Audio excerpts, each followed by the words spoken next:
My Forever Chicken and Rice Soup, adapted from I Dream of Dinner by Ali Slagle. Here's what you'll need to prepare this recipe. In a soup pot, combine chicken stock, boneless chicken, some long grain white rice, bay leaves, and a sprinkle of salt. Stir to combine, and then bring the mixture to a vigorous simmer over medium-high heat.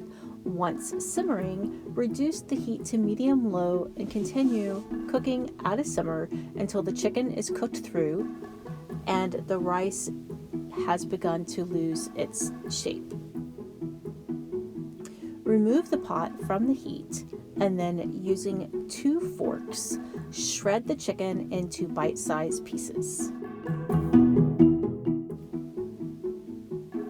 Remove the bay leaves, add a pat of butter, and season with salt and pepper. And then grate in the zest of a lemon.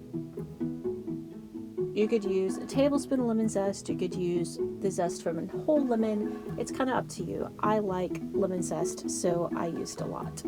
And then add lemon juice to taste. You want to add just enough that the soup tastes bright and lemony, but still rich and chickeny. This could be anywhere from 1 to 3 lemons. And the soup is ready to serve. I garnished my bowl with a bit of finely chopped parsley, more lemon zest, because like I said, I really like lemon zest, and some coarsely ground black pepper. And it was delicious. I hope you enjoyed this video. For the complete recipe, please visit us at arkansasonline.com/cooking.